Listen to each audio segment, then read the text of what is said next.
नमस्कार। हम लोगों ने 10th क्लास का चैप्टर शुरू किया हुआ है आउटकम्स ऑफ डेमोक्रेसी। इस सफर में हम आगे बढ़ते हैं और अब हम बात करेंगे कि किन कारणों की वजह से जो डेमोक्रेसी है, प्रजातंत्र है, लोकतंत्र है, उसको one of the best way of governing a nation कहा जाता है। देश को गवर्न करने की सभी अवस्थाओं में, सभी अरेंजमेंट में सबसे बेस्ट सूटेबल डेमोक्रेसी को माना जाता है। इससे पहले हमने बात की थी कि किस तरह से इकोनॉमिक ग्रोथ और डेवलपमेंट के पॉइंट पर डेमोक्रेसी अपनी एक्सपेक्टेशन पर खरा नहीं उतरती है, लेकिन जब सोशल डाइवर्सिटी की बात आती है तो यहां पर हम देखते हैं कि डेमोक्रेसी सोशल डाइवर्सिटी को डील करने में बहुत अच्छा योगदान देती है। तो सबसे पहले it is must, we must be able to understand what is the meaning of social diversity. देखिए, यहां पर हम इंडिया के एग्जाम्पल से समझने का प्रयास करेंगे। यहां मैंने लिखा भी हुआ है, for making a better understanding we should take the example of India. India को यहां पर लेने का, मेंशन करने का एक मुख्य कारण क्या है? देखिए, इंडिया सबसे पहली बात हमारा देश है, महान देश है। दूसरी बात, वर्ल्ड की सबसे लार्जेस्ट डेमोक्रेसी है।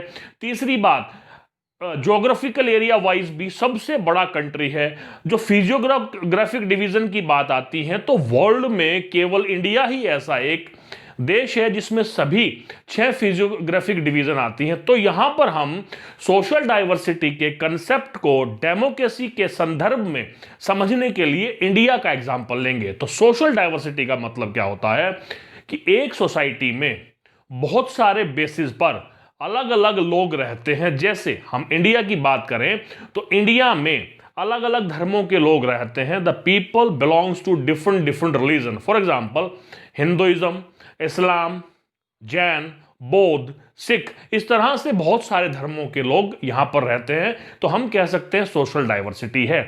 हमारे देश में 1500 से भी ज्यादा भाषाएं बोली जाती हैं। यहां तक कि कॉन्स्टिट्यूशन में भी 22 जो स्केड्यूल लैंग्वेजेस हैं। तो हमारा देश भाषा के आधार पर एक बहुत विविध या विविधताएं रखने वाला देश है। तो सोशल डाइवर्सिटी है।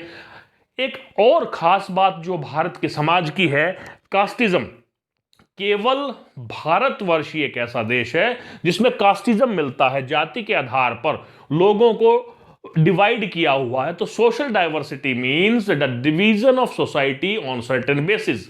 तो सोशल डाइवर्सिटी को एकोमोडेट करने में, इन सभी चीजों को ध्यान में रखते हुए डेमोक्रेसी एक ऐसा तंत्र, एक ऐसा सिस्टम डेवलप करती है जिसमें डाइवर्सिटी होते हुए भी सभी लोग आराम से रहते हैं। इसलिए डेमोक्रेसी की आउटकम सोशल डाइवर्सिटी के बेसिस पर बहुत अच्छी है।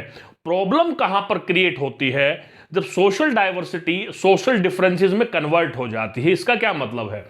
सोशल डाइवर्सिटी है रिलीजन के नाम पर, कास्ट के नाम पर, लैंग्वेज के नाम पर, ज्योग्राफिकल एरियाज के नाम पर, लेकिन जब लोगों में आपस में झगड़ा शुरू हो जाता है, वो डिफरेंसेस हो जाता है, लोगों में कॉन्फ्लिक्ट हो जाते हैं, आप कह सकते हैं कि गृह युद्ध तक की भी नौबत आ जाती है, तब प्रॉब्लम क्रिएट होती है।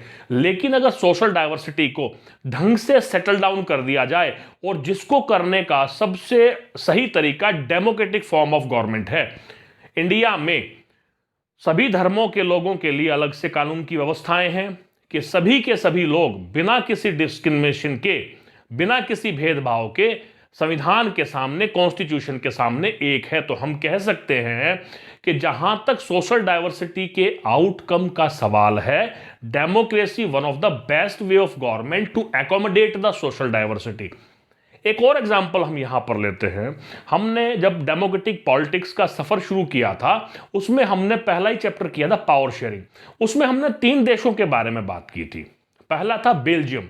बेल्जियम में डच, फ्रेंच और जर्मन लैंग्वेज बोलने वाले लोग रहते थे। किस तरह से उन्होंने कॉन्स्टिट्यूशन में अमेंडमेंट करके उस एथनिक कंपोजिशन को प्रॉपरली सेटल डाउन कर दिया।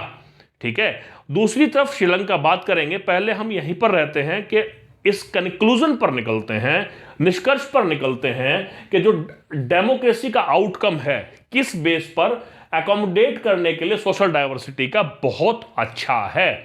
देखिए, एक्सपेक्टेशन हमारी है कि डेमोक्रेसी एक सिस्टम डेवलप करता है जिससे सोशल डाइवर्सिटी को सेटल डाउन किया जाता है, कोई कॉन्फ्लिक्ट नहीं होता, डिफरेंस नहीं होता। तो यहां पर यह बात नॉन डेमोक्रेटिक कंट्री के कंटेक्स्ट में सही साबित होती है।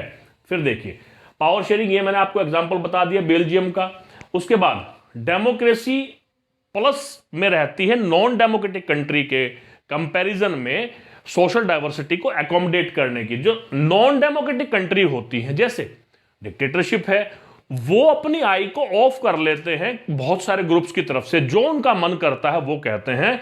और सोशल डिवीजन जो होती है सोसाइटी में, बहुत सारे लोगों की नीड एंड रिक्वायरमेंट का ध्यान नहीं रखा जाता है।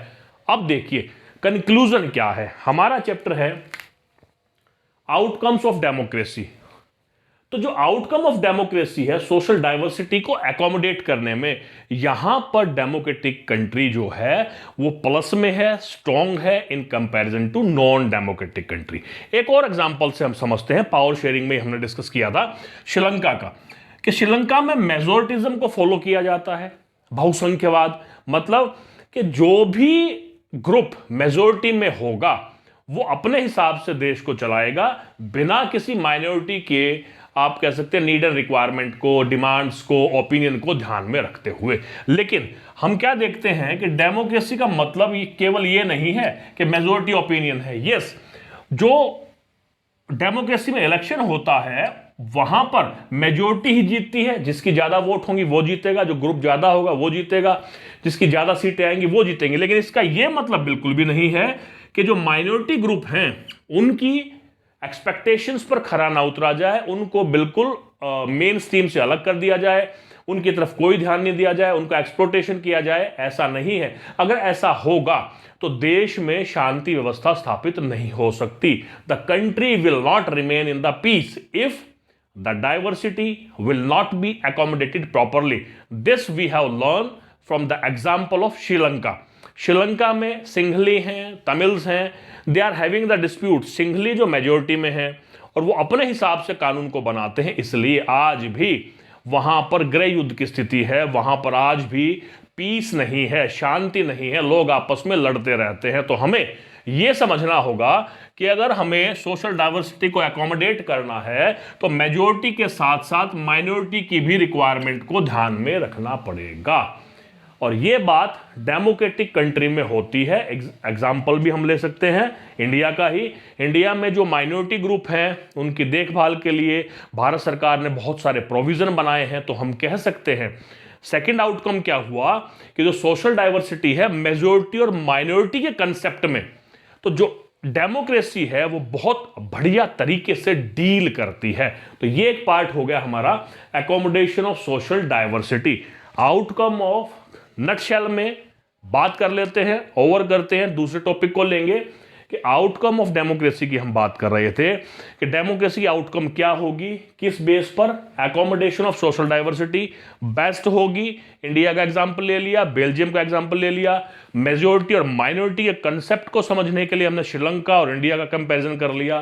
तो हम कंक्लूजन में कह सकते हैं कि सोशल डाइवर्सिटी, सोशल डिफरेंसेस को एकोमोडेट करने में, कॉन्फ्लिक्ट को हटाने में, डिस्प्यूट को हटाने में, लोगों की ओपिनियन, नीड एंड रिक्वायरमेंट को ध्यान रखने में democracy is one of the best form of government. अब आगे का पॉइंट देखेंगे।